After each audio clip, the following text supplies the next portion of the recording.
On World News Tonight this Friday, the crisis in the White House. ABC News has new details about what Monica Lewinsky says went on.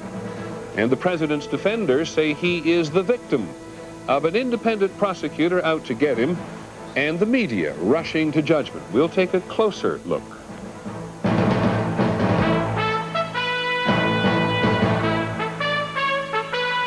From ABC News World Headquarters in New York, Friday, January 23rd. This is World News Tonight with Peter Jennings. Good evening. The White House crisis pretty much dominates the news again tonight. The president's crisis team has spent the day trying to figure out the best way for him to defend himself against charges of illicit sex and cover-up. Throughout the country, people are sad or angry, frustrated, fed up. There's enormous pressure on Mr. Clinton to explain himself.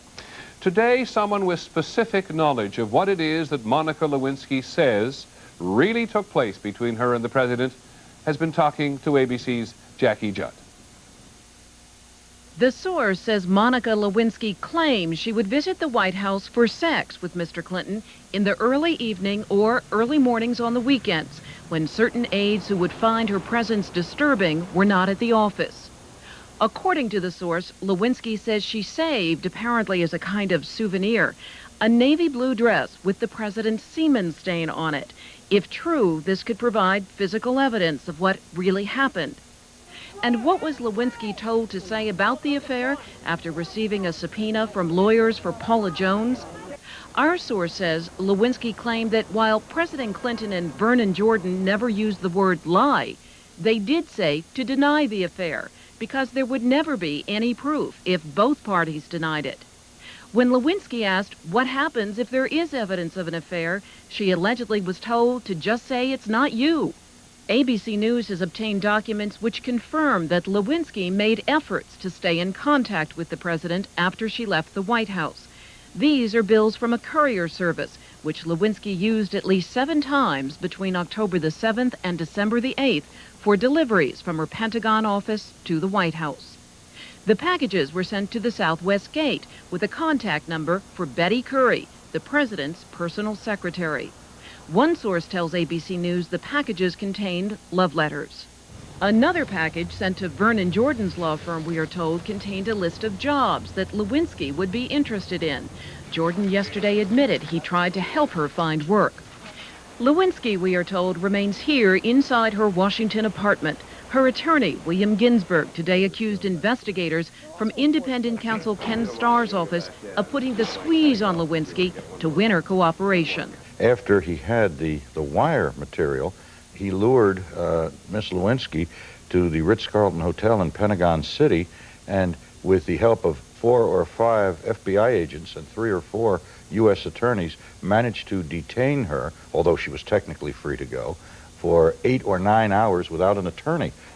Starr's office denies any wrongdoing, but more importantly, both sides now seem ready to move on.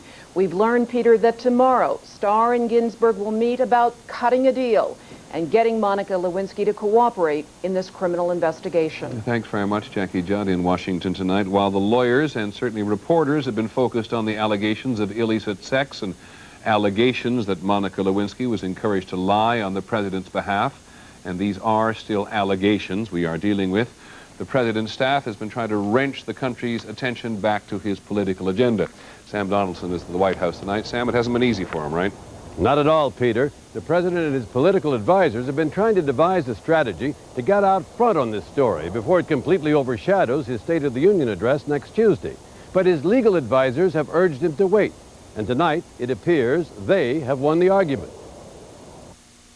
Mr. Clinton held a previously scheduled cabinet meeting to review the year ahead, then sent 4 cabinet members out to report that he told them the allegations are untrue, that we should stay focused on our jobs, and that he will be fine. But reporters wanted to know how the focus can be on work, with this story hanging in the air. And I think the American public would be appalled if they thought that we weren't doing our jobs, do we? Some portion of the American public seems to be appalled by the accusations that the president may have been involved with a young woman. I think the American people would be appalled if we weren't doing our jobs. The debate over what would appall people the most soon ended after the cabinet members were pressed to individually state whether they believe the president. Yes. I believe that the allegations are completely untrue. I'll second that. And it was left to presidential spokesman Mike McCurry to bring things back to reality. I think the American people are trying to wonder out, what's going on here. They want to know what the president has to say on it. I think the president wants to tell them. I think at the proper time he will. For a while today, a plan was being considered for the president to sit down with a reporter or a small group of reporters before next Tuesday. But the president's lawyers argued vehemently that it was dangerous for the president to speak up before the facts were checked and assembled. And if he had said something that subsequently would have been proved to be untrue, that would have been worse. We're told tonight the lawyers have won. There will be no major presidential statement on this subject before next Tuesday. Sam, I know the president's been working the phones, talking to supporters around the country. What on earth is he telling them? Well, we're told that the president has called key supporters to say, look, I've got a good story. You're going to hear it. Don't worry, I'm going to be fine.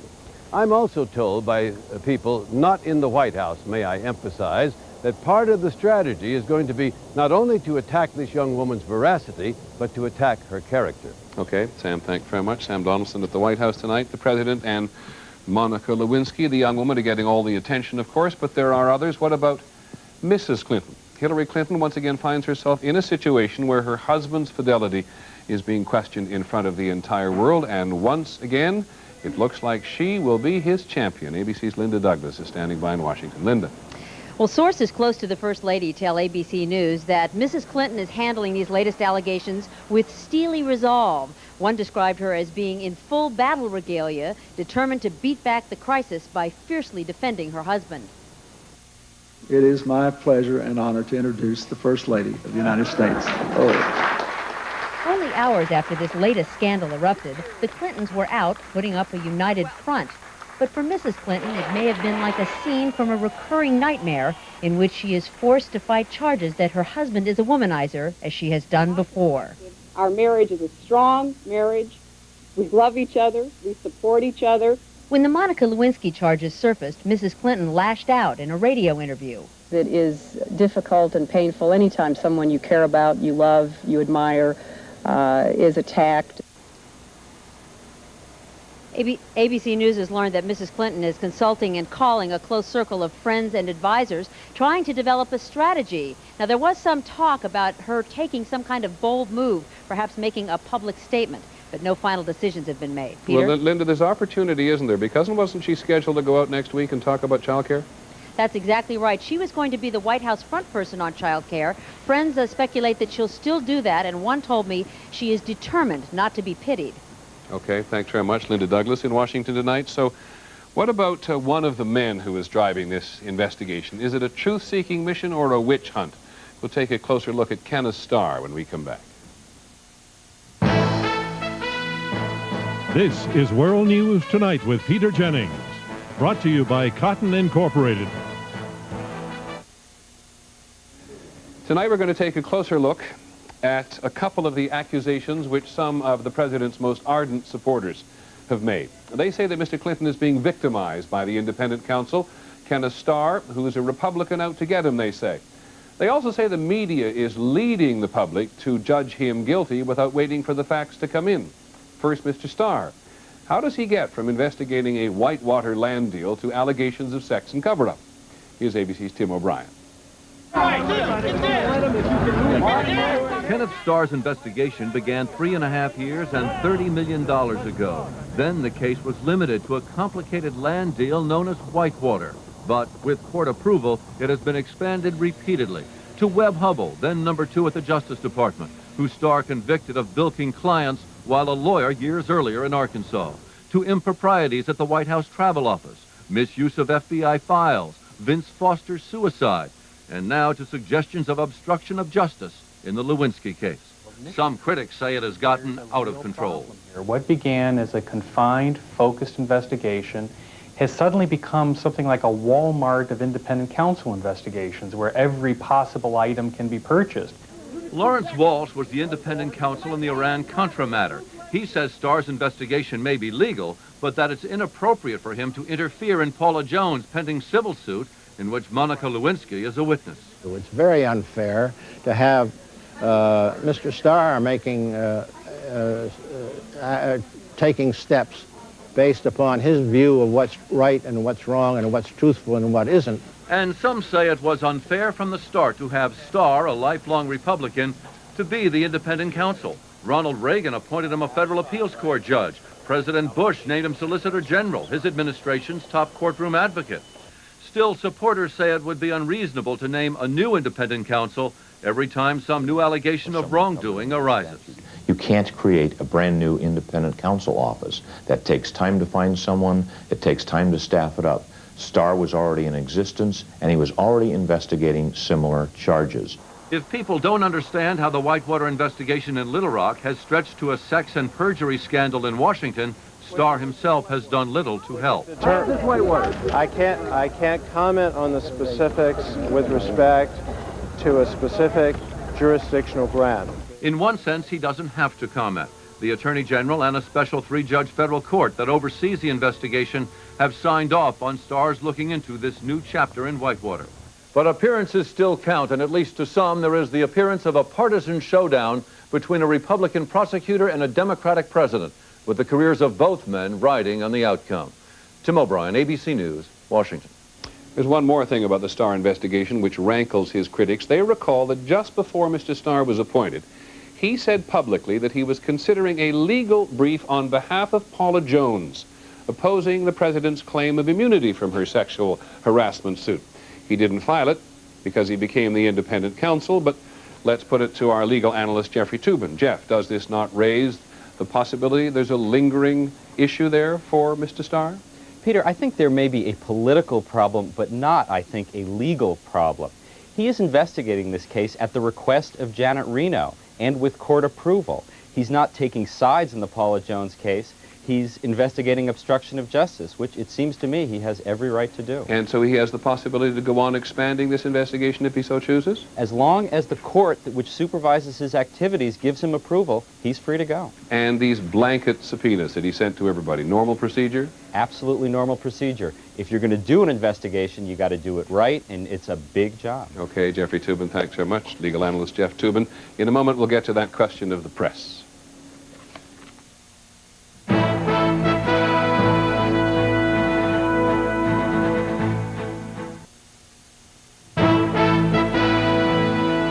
As for the media, this is a whole program by itself, we realize, but we know from just answering the phone around here that the amount of attention we are giving this story is at the very least debatable. Good evening. We begin tonight with the White House crisis. We in the news, as you can see, are devoting major time and resources to these events, but have we been carried away? Are we doing too much, and are we not being fair? The modern media machinery has the ability to turn any story into one of OJ-like proportions. Are the media going too far? It's hard to argue at this point that they are because of the political gravity of the story. We put that fairness question on our internet site today. It's not a scientifically done poll, but 57% of those who responded believe that at this point, we in the media are not being unfair. Frankly, we were surprised. That's a serious question. But has the coverage unduly influenced public opinion before all the facts are in? This certainly concerns the White House. Our survey found that 62% of those who had an opinion said that based on the coverage so far, they believe the president has done something illegal. But as we said, those are unscientific polls, so let's get out in the country and ask some questions. Here's ABC's Tom Foreman.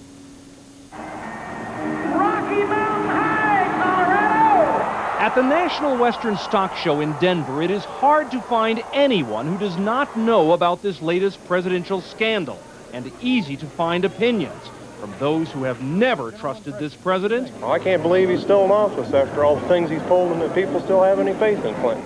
From those who once did trust him. I have seen him as someone that represents my particular generation, and I'm real disappointed.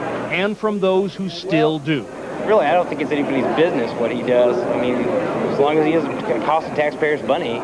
But as news of this scandal has spread, many voters are questioning just how big this story really is. In Chicago, some are saying the media have already taken it way too far.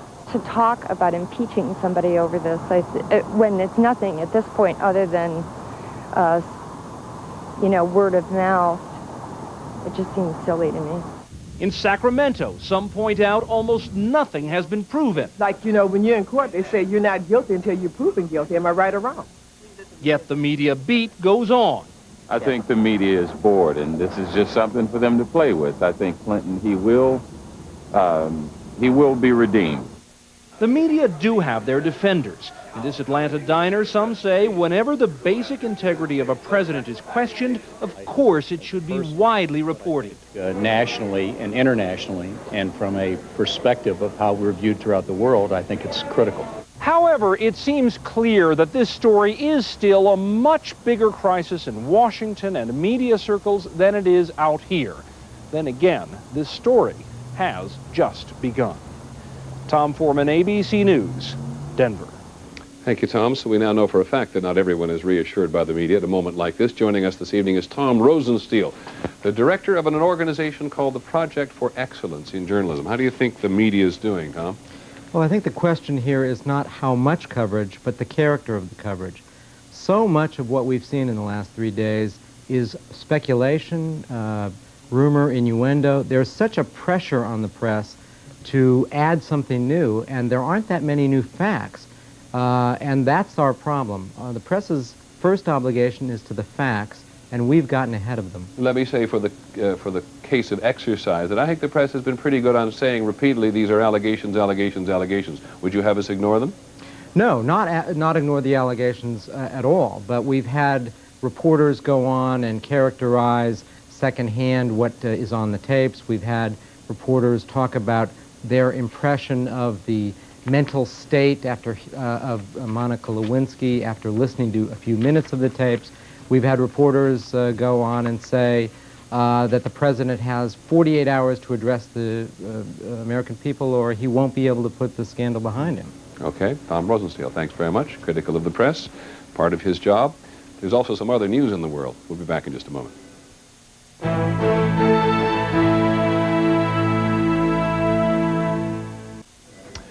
In the other news, Iraq. From the United States point of view, there's no good news to report. Today, the chief UN inspector, Richard Butler, told the UN Security Council that Iraq is no longer willing to cooperate with his weapons inspectors. The Secretary of State, Madeleine Albright, said the United States would start consulting its allies about using military force, even though most of them are reluctant. In Virginia today, the man who murdered 2 CIA workers outside the agency's headquarters 5 years ago was sentenced to death. Mir Amal-Kazi has said that he intended to assassinate the CIA director, but he settled on commuters instead. In Washington today, a court decision has revealed an aspect of American immigration policy that is going to make a lot of people in this land of immigrants angry. Some American consulates use immigration guidelines that are discriminatory, to say the least. ABC's Barry Serafin focuses on a U.S. consulate in Brazil. It was in Sao Paulo, Brazil, that the State Department guidelines were first brought to light. Robert Olson, a visa officer there, was fired when he challenged those policies. It defended my principles. It was wrong. The guidelines for reviewing applications included abbreviations: RK, rich kid; LP, looks poor; TP, talks poor; LR, looks rough; TC, take care. One young visa applicant was rejected with the notation, slimy looking, wears jacket on shoulders with earring. Special scrutiny was to be given to those of Arab, Chinese, or Korean descent, and others. Persons with black skin or dark skin or curly hair, or who didn't smile for their photograph, were thought to be untrustworthy, and they were to be denied visas also in most instances. The State Department denies rejecting visas on the basis of race, but acknowledges it does use guidelines like those in Sao Paulo and says it will continue to use them. Barry Serafin, ABC News, Washington. And in Cuba today, the Pope had some very harsh words for the United States. At a mass in the central part of the island, he said that the 35-year-old American embargo of Cuba is deplorable. The Pope was cheered by a large crowd in Camagüey when he called for more freedom in Cuba. There was great applause when he told the crowd, you can build your own future and be agents of your own history. We'll be back in just a moment.